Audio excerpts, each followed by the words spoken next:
Thank you. Good morning. And thanks everyone for being here. And I especially want to thank environmental defenders.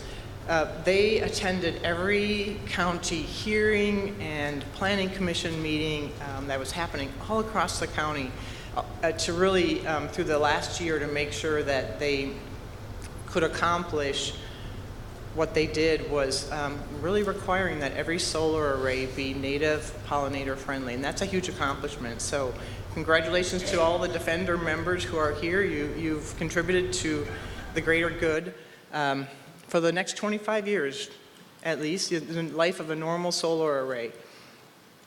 So that slide's for you.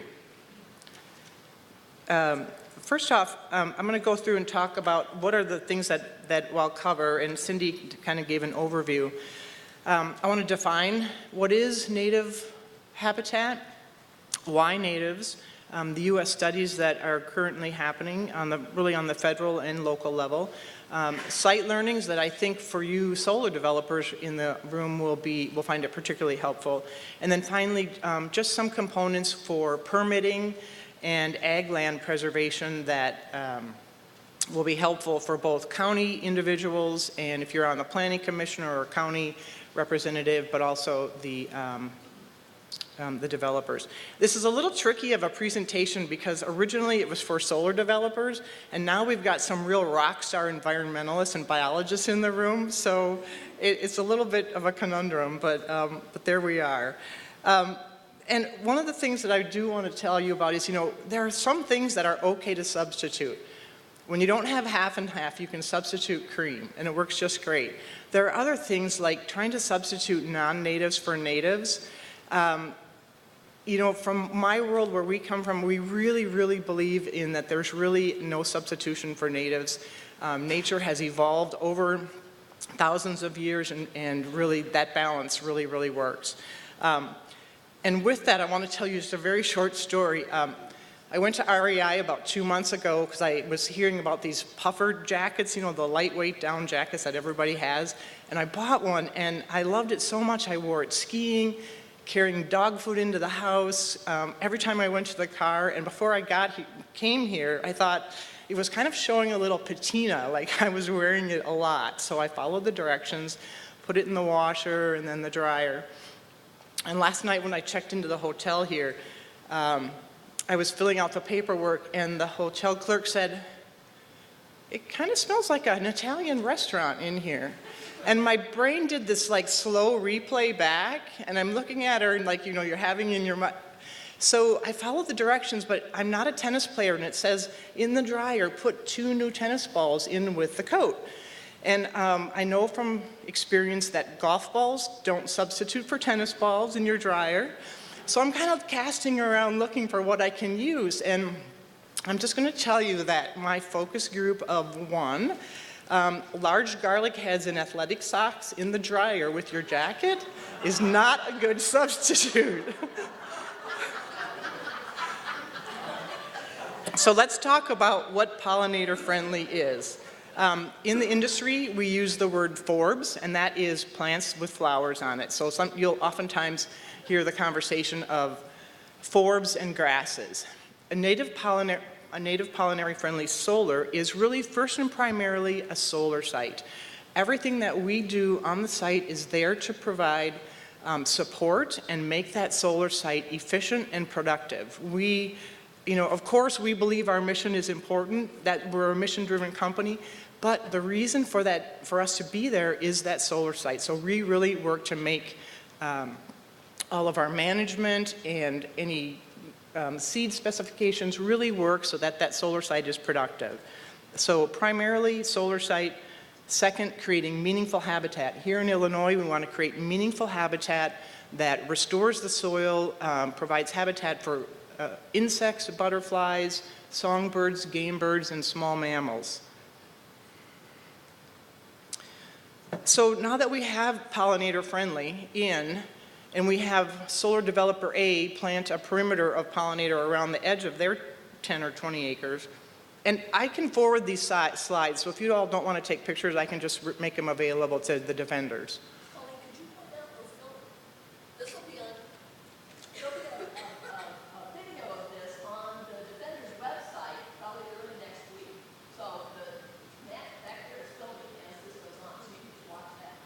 Did you all hear that? It'll be available on the Defender's website. Yeah, that'll make your time a little more relaxing here today. So Solar Developer A has 20 acres. They plant a perimeter of pollinators around the edge. Solar Developer B invests in researches and plants the entire array in pollinators. Can both claim to be pollinator friendly? That's why we've developed the scorecard. I'm proud that Minnesota was the originator of the scorecard. I will tell you, the University of Illinois has taken the Minnesota scorecard and I think ramped it up a bit, and they've done a really great job. Professor from entomology, Adam DeLazo, had a good description. It's science-based, and it's a way that developers have a level playing field, so we're all measuring by the same standards. An example of this in the scorecard is what percentage of the land is planted, or the solar site, is planted in natives? What is planted in non-natives? You get dinged for non-natives. Are there other native blooming shrubs nearby? Shrubs are often, and trees are often the first thing to bloom in the spring, so you're having forage for the early insects, pollinating insects. Shrubs and trees will bloom and provide that early season pollen that really helps boost the insects' beginnings in the early season.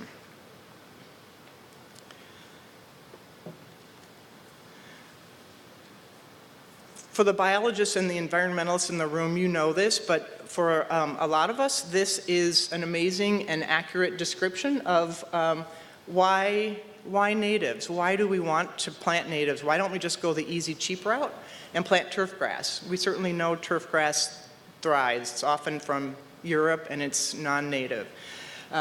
Just beneath the solar panel bracing there, you can see what is really like Kentucky bluegrass, a turf grass.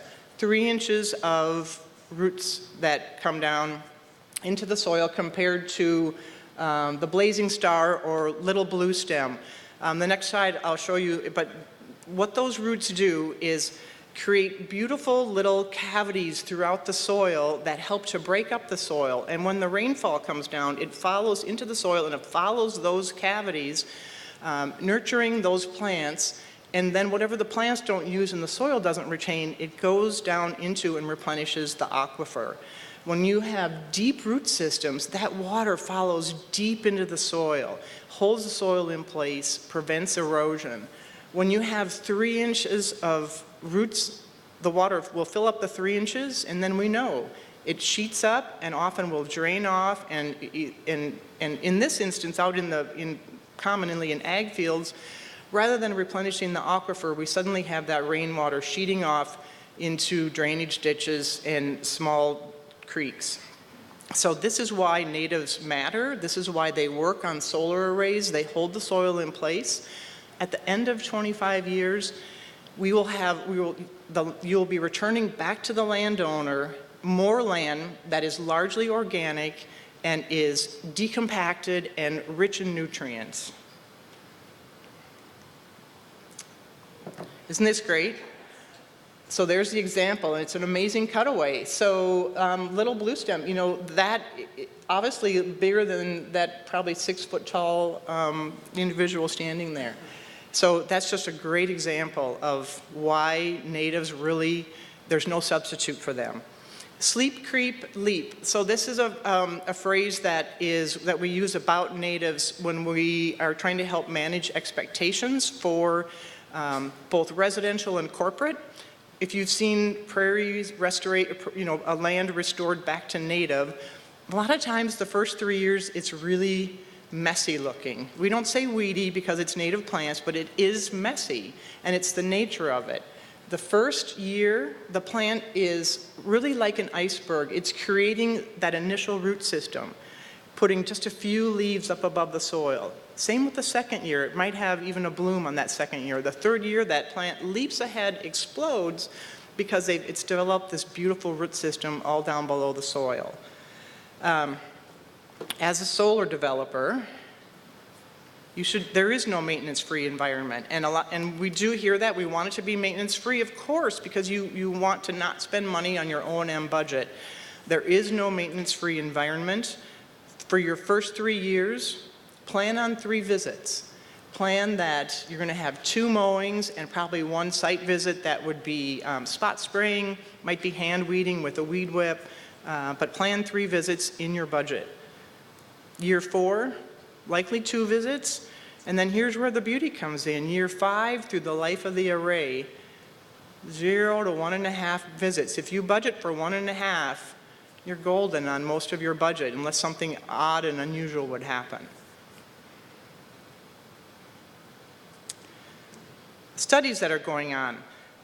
National Renewable Energy Lab is conducting a couple different studies around the United States. 2 of them are in Minnesota.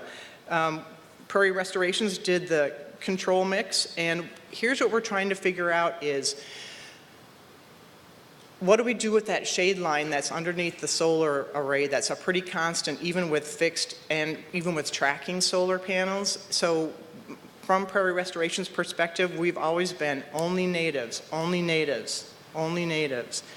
We're learning that when you have full sun, which the forbs love and the grasses love, what happens underneath that constant shade line? The natives aren't, they're surviving, they're not doing great. What we've been researching on our part, and what this study is doing too, is using fescues and shade-tolerant grasses that are native to North America, but maybe not native to the ecoregion that these solar sites are in. So on solar sites, it's a never say never, and we are doing our own studies with a couple of our solar partners to really learn what's going to be best, especially under those shade sections that will thrive, put down deep roots, hold the soil in place. U.S. Department of Energy is also doing several studies. They're comparing low-growing ag crops, such as squash and pumpkins, that are, of course, specifically, they occur because they've been pollinated. So we've created the pollinator habitat. What does it mean to invite the ag crops? Of course, from my perspective, I love natives, but the DOE is doing those studies, and we want to see and learn what comes out of that.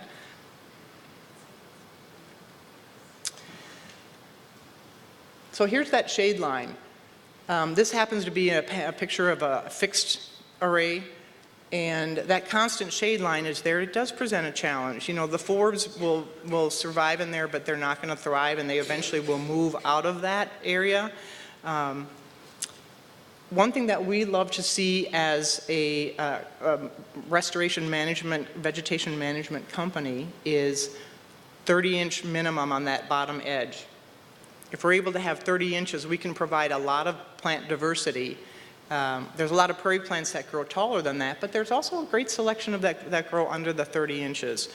We're seeing with climate change too that the 30 inches makes a difference not only with the plants, but also with some of these massive snowfalls that we're getting, when there have been experiences of tracking panels overnight getting, they go back into the stow mode overnight, and when they try to pop up in the morning, snow drifts have essentially locked them into place when the panels are mounted too low to the ground. 24 inches is really kind of the minimum. Anything below that, and I think you're really risking more snow load issues and definitely sacrificing diversity on the plantings.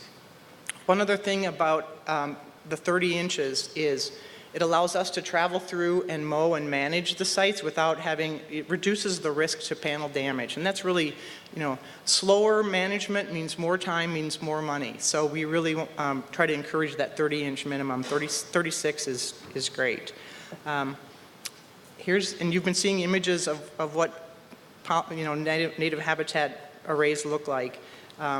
This is a site in, obviously, Acadia, Wisconsin, and a tracking site, and we have nice diversity there, and it's healthy on its way to being a low-maintenance solar array.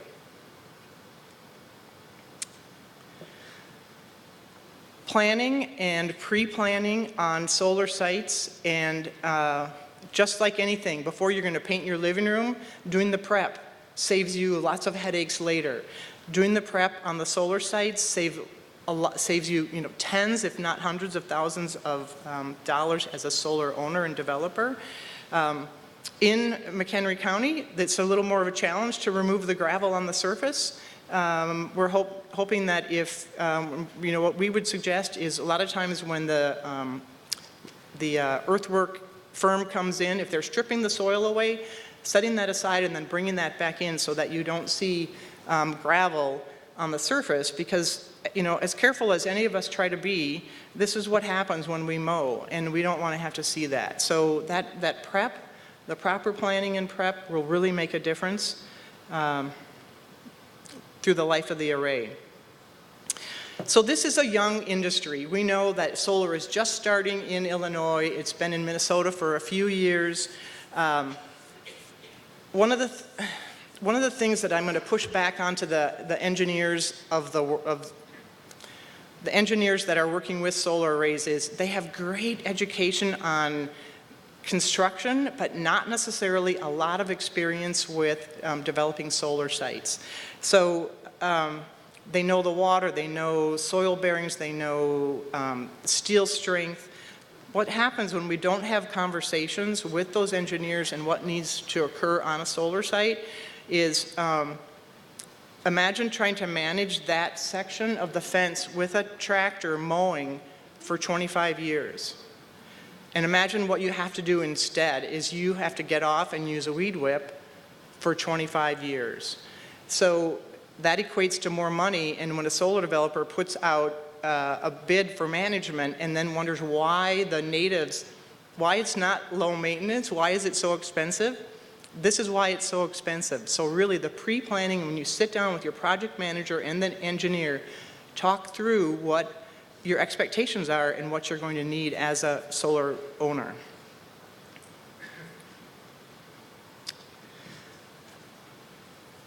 This is another example, and if you ever have driven on a tractor or a riding lawnmower, what do you think about that pitch behind those trees? Right. A lot of times we don't mow outside the array at all anyway. In this case, we won't mow outside the array. This berm was installed to try to improve screening, which is another topic I'm going to cover. But that pitch continues all the way down inside, and so not only do we have a pitch inside the array, but we also have pinch points everywhere. You see the top edge of the panel and the fence. So once again, how would you get through there with a tractor or even a riding lawnmower for 25 years? This was another well-intentioned engineer trying to save money by not burying cables. We came across this one, and so our project manager, he's like, yeah, so how do we deal with this? Really well-intentioned, but that's where, having the engineer have a conversation. So not only can we not get through there to seed it, but we can't get through there with a tractor and a lawnmower. The solution, we go down the right side to mow, back out, turn around, and then back in on the left side, get out with the weed whip around, to keep the invasives out those first 3 years until the prairie takes over, and then go forward. Times every row over 10 acres for the next 3 years. And that's why we struggle when it's like, why are natives expensive? It's not, it's that pre-planning, sit down and talk through. Imagine, so this is the same site in that junction box. Now imagine just even 5 years of habitat growing, and habitat is going to grow up and around for any sort of management firm to get in there and keep weeds from going, or keep plants from going into the junction box. It's not only unsafe, but it's really time consuming. So that's where all of those cables really need to be buried. And it's safer for everyone, and it keeps your O&M budget low. So in Minnesota, one thing that I'm hoping is on a little bubble is this whole notion that change, and I moved to the country because I want to see corn. I don't want to see this solar array because I feel like it's industrial looking.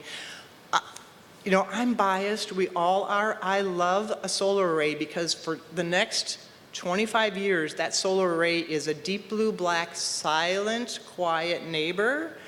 And I'm happy to see it, especially when it looks like some of those earlier slides that I showed you with the sea of flowers blooming and changing from May all the way through September. One thing that some counties have allowed to have happen in Minnesota, and we've learned is, so this site shows a berm.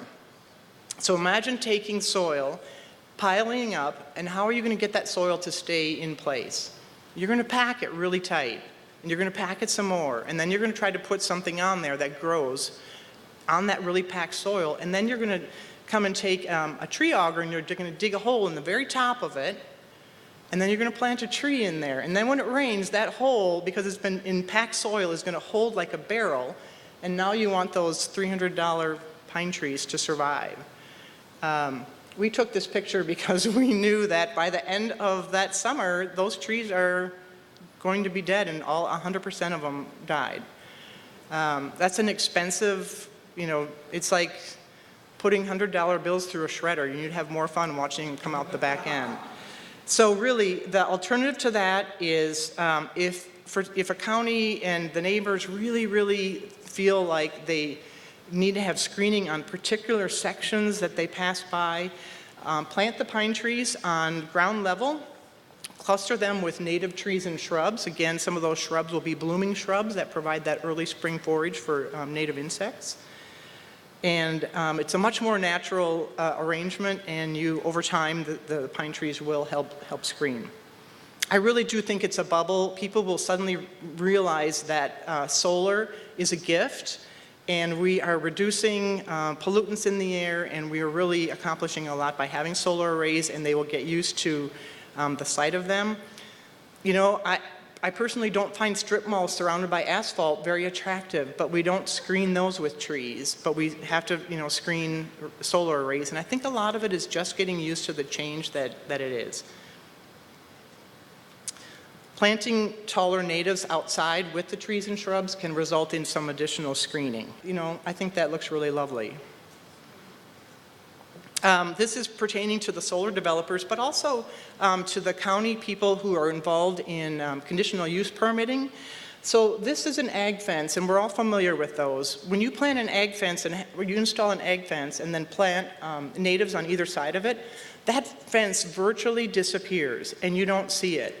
Remember in that earlier picture that I showed where that was the berm and the fence right next to the solar panels?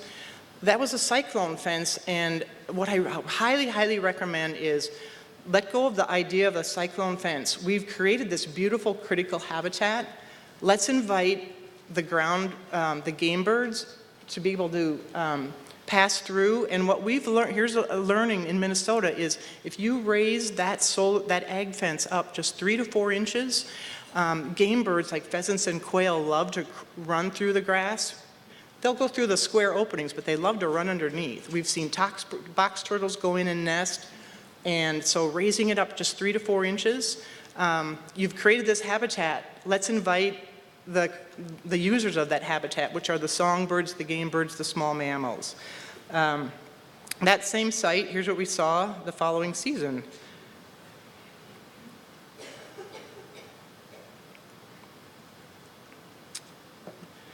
So, permitting and ag land preservation. This is the permitting process. Getting your conditional use permit can sometimes go really smoothly.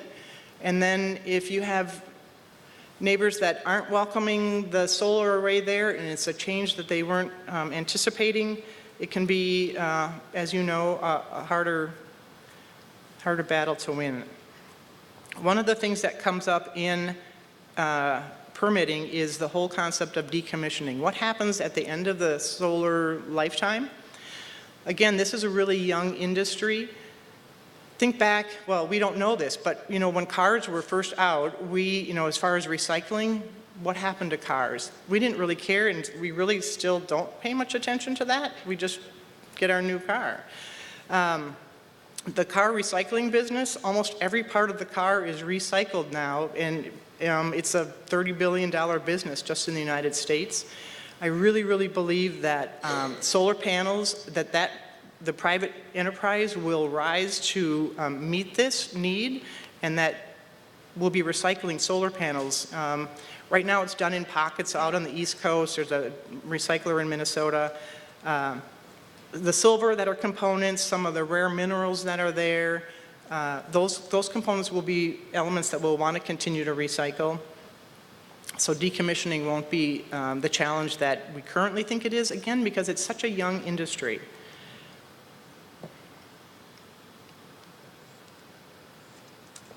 I had one solar developer call and say, the Karner blue butterfly is present in this area, and I don't want you to plant any lupin on our solar site in case it gets listed as an endangered species. Well, it is an endangered species. And what they were afraid of is if they planted lupin, which is what the Karner blue butterfly caterpillar eats from, and it's the only plant that the Karner blue butterfly caterpillar will eat on, the only plant. So here we are creating pollinator habitat, but eliminating the specific plants and species that we want to have to try to help them survive. And so U.S. Fish and Wildlife has a safe harbor agreement that you as a private landowner can participate in providing habitat, critical habitat, and your safe harbor agreement allows you at the end of the time of the solar array to return that land back to farmland under the safe harbor agreement. Great concept, right? It really, it pulls out that whole issue of what I was describing with the Karner blue. All of that information is on the U.S. Fish and Wildlife website, so you can read if you're a landowner wondering about that. Another thing that is the whole idea of supporting continued agriculture on solar is I was working with one of the early solar installers that had a pollinator-friendly site in Minnesota. And we were talking, and I said, well, since we're planting pollinators, let's invite someone who has bees on this site. Well, it happened to be a co-op, and they're always looking for electric co-op, which has members, and so they're always looking for ways to engage their members. So they had a beehive installation day and demonstrations throughout the summer. And then what's really cool is this co-op at the end of the season, what they invited every person who had subscribed to the solar array as a member to come at the end of August and pick up their free jar of solar honey. So people really got the idea that they were supporting not only solar and natives, but that marriage between the insect, the pollinators, and the forbs themselves. Most of us love honey in our food. What's even better? Honey in our beer.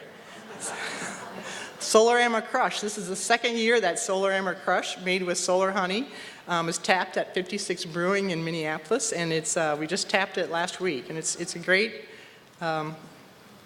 It's a great beer, and it's a great way to have that, we have the pollinators and we are inviting the insects in. There is always a discussion between, honeybees are non-native and we're providing forage for natives and non-natives. How's that working?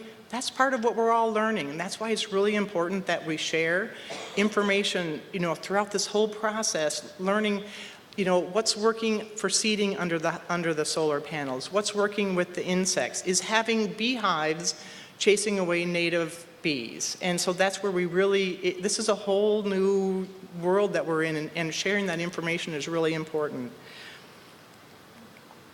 So what do I see here? I see something that is harvesting the sun, and it is being productive, and to me, it's a row crop. It's an ag land that is being productive. But really what's important here too is the life of the array is usually 20 to more commonly 25 years, the land leases, all right? So the argument about land preservation, ag land preservation, I really, really believe that having solar arrays on ag land really helps preserve ag land, because you're not going to bring in a housing development. There's not going to be a quick trip that's going to go in here. For the next 25 years, it's locked down as ag land. And at the end of the 25 years, if it's not renewed as solar, that land is turned back to the landowner and it's richer, better, healthier soil, and we've really accomplished a lot, including preserving ag land. And the site that the slide that you just saw was planted in June of 2017, and this is roughly July, August of 2018. Isn't that great? So black-eyed Susans, just, you know, for solar developers, they're a fast, early, aggressive bloomer. It'll look like this for year 1 and 2. Then you may not see black-eyed Susans again, possibly ever, but everything else will come through and take over, the bergamots, the blazing star. This is why I don't mind seeing solar arrays. I think this is an amazing critical habitat, and it's a productive solar site. So those of us here, whether you're in planning commission or with the ag extension or a solar developer or a landowner, we are really we're at just an amazing time. We don't know what we don't know about how we are creating this beautiful patchwork quilt of not just solar, but critical habitat, starting at the Illinois border and lacing its way all the way up. And I really feel like we have this unique opportunity to create these 25-year legacies, and how many people in their work get to do that. And we do. And really, thanks again to environmental defenders for helping to make that happen in McHenry County. And if there's any questions, we still have a little time, right?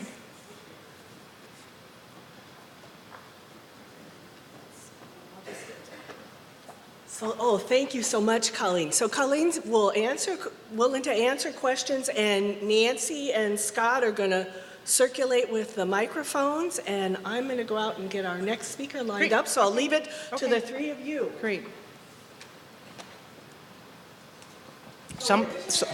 Somebody at least ask me about my coat so I don't feel bad, okay? Austin. So, have you guys looked into establishing pollinators before the array's put in yet? We tried that once really early on, and there's so much heavy equipment that is running over back and forth, that a lot of the expensive flower seeds left the site on the tire treads. So once and done. Yeah. All right, I was at a meeting on Monday with Jordan Macknick, and he said that they're looking into trying to, like, 1 or 2 years before the site's put in to establish pollinators. So I don't know if you guys have looked into that or not yet either, I guess. So I would say show me the solar developer that wants to pay land leases for 1 or 2 years without getting solar money off of it. I just don't think that's going to happen. Realistically, from a private business standpoint, the landowner may want to do that, but a solar developer is not going to want to invest in that money without knowing for sure that the solar array is going to happen. And too many things can go south, and they could not get their permit, and then there's a beautiful prairie restored. Yeah, I see that as just not, I'm an optimist, but I just don't see that happening. Yeah, and I'll speak to that too.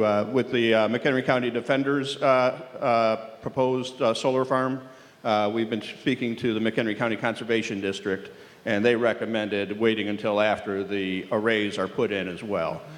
Just the amount of disturbance to the planted vegetation would be so great you'd be losing the capital that you invested. And so that seems to be a fairly consistent answer that we found as well. Yeah. I have 2 questions. The first is, have you worked on large utility scale solar also, or just the community solar? Large scale as well. Okay. Yeah. So do you find, because when you're dealing with like 1,000-acre sites, do you find that there's a much more diverse seed mix that you're going to need for that because of the larger geographic area? Or is it pretty much the same over the whole site? So we really believe that a seed mix should be spec'd for each site because soil conditions can change from one site to the next.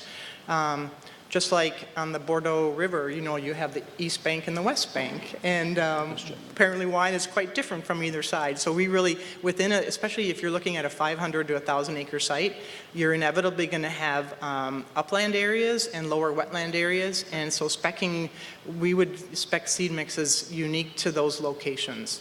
Okay. And then my second question is, if you do have a site, ever worked with grazing on the sites? Like with sheep. Yeah. So that is being done in California, and there are a couple of farmers that are doing it out on the East Coast, and there's one company that is doing a little bit of it in Minnesota. Right. In Illinois, is sheep grazing very common? This is not a setup, I'm just wondering, is it? No, it's not super common, no. Yeah, nor in Minnesota. We have, dairy cattle. Right. And so, first of all, you have having a farmer who has enough sheep that they want to graze to have it be effective. And then the array has to be large enough that you can fence off the sections of it.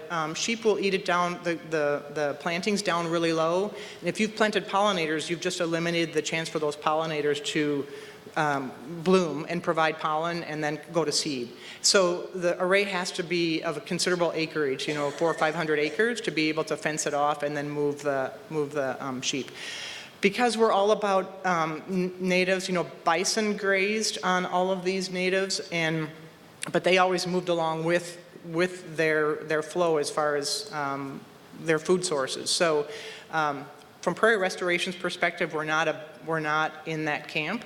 I would say we'd be willing to, hear about it, but we're just eating down the natives is a challenge. Okay, thanks. Yeah. Thank you for being here. I really appreciate this Thank you. content. It's, I've been telling my colleagues that we're going to get 15,000 acres of solar farms in Illinois in the next 5 years. So Awesome. the tidal wave is about to hit us, and we are underprepared for this. But I'm a solar installer, so that's a good problem for me. Regarding bees, though, Yeah. I'm also an ecologist. I love honey and I love bees, but can you literally take a 20-acre solar farm and grow bees on that farm in a sea of corn and beans? Does that work in Illinois? Do you know? And see it do, what was that last sentence? And A see sea it of corn and beans. Illinois is a sea of corn and beans. There's not a lot of food for honeybees necessarily, except within the solar farm. Yeah. And I'm just curious, does that really work? Can you take these postage stamp sized solar farms and turn them into bee farms? Does that work? Absolutely. I was at there was like hundreds of gallons that come off of this, and it's really amazing because with natives, there's constantly a new flush of forbs coming. It's an amazing amount of honey. It's an amazing amount of honey that comes off of even a 10-acre array. Yeah, it works. And so in Minnesota, now we've seen a secondary industry pop up where there's people who have apiaries. That's their whole business. They have their hives, and they generally have a drive route, and they service those hives, and they might have 20 different sites, and they sell their honey, and that's their business. So it's really amazing. Was there another question? So during the wind tower discussions in this area years ago, someone from the state had spoke about the underground wires heating up the soil just enough to impact like the turtle eggs, the gender, certain insects, stuff like that. Have you had any experience with that? You know what, I'm sorry, I can't quite hear you up here. If you could hold it closer to your mouth. Years ago, someone from the state had presented that with like wind towers, the underground utility lines was heating up the soil enough to impact the gender of the turtle eggs and kill off some insects that were needed. Have you had any experience with the underground lines from the solar farms impacting anything? You know what happens, that one picture that you saw with the junction box, those cables really go into a conduit and then they get buried so that there's less chance of anything. We see turtles nesting on the site all the time. Have I seen the turtles hatch? Haven't seen that, so that's part of the whole education. But they do run through conduits just like you have electricity running from buried electric poles to your house, running through conduit. Yeah.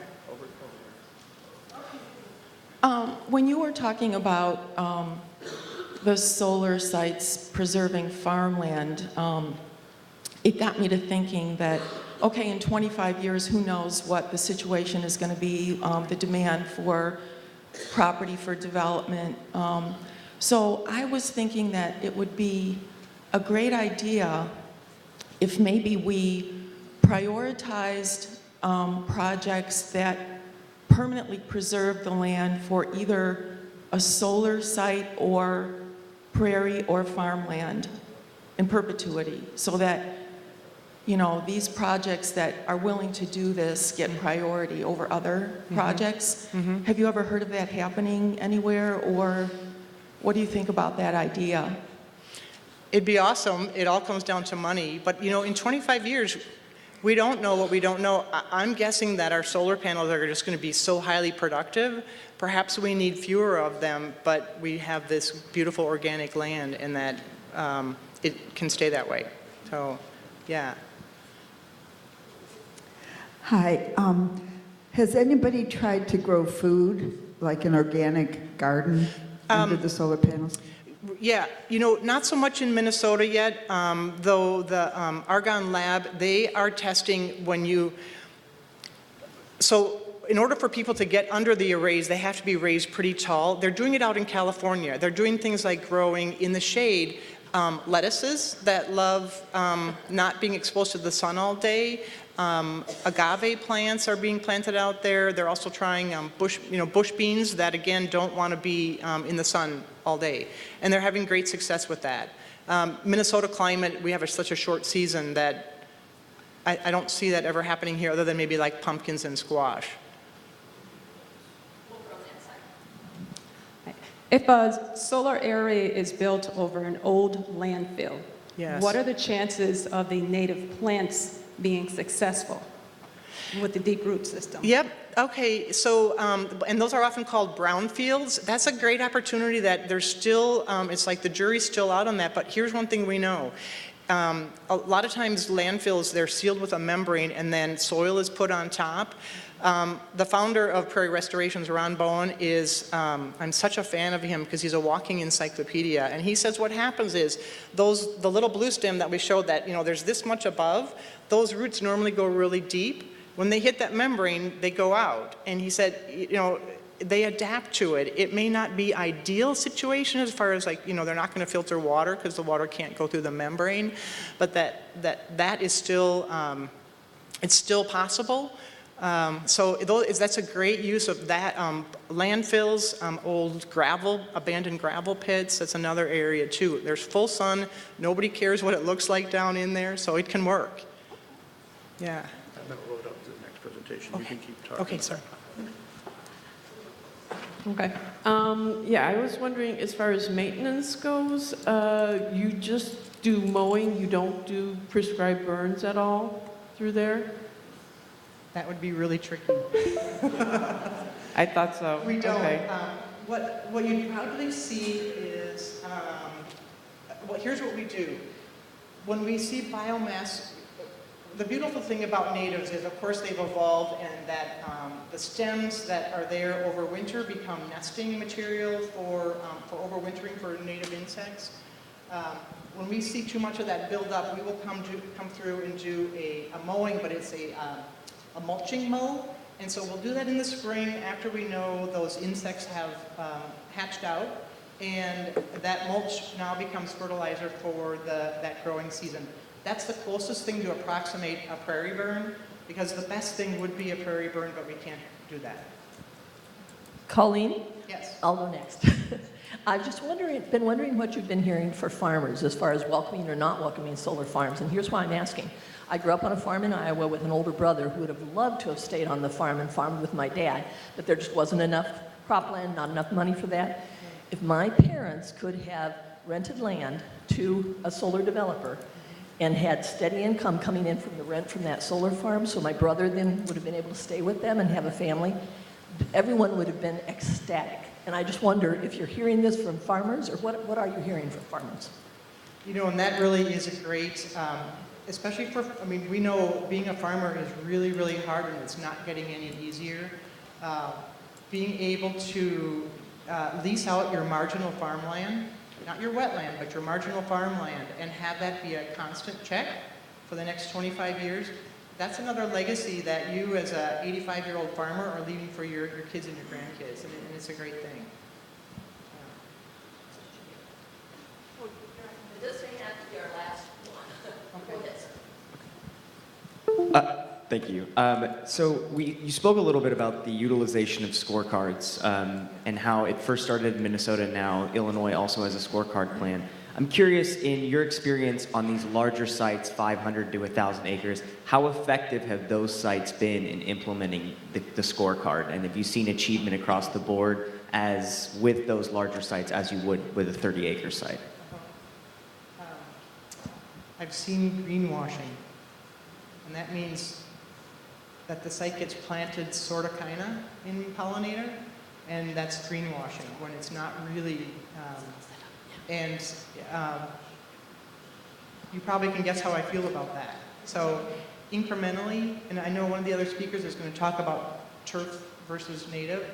Incrementally, when you look at how the millions that are installed, taken to install that array, the barely $1,000 difference in native seeds versus turf grass times 25 years, what was missed there, merely because you decided as a developer to save $10,000 over a 1,000-acre array. Really, it's such a small infinitesimal amount of dollars compared to no substitutions. You've got to do it right, and really we get one chance. Once that grass is put in, no one's going to pay to have it stripped out and have natives put back in. And we have one last question right here.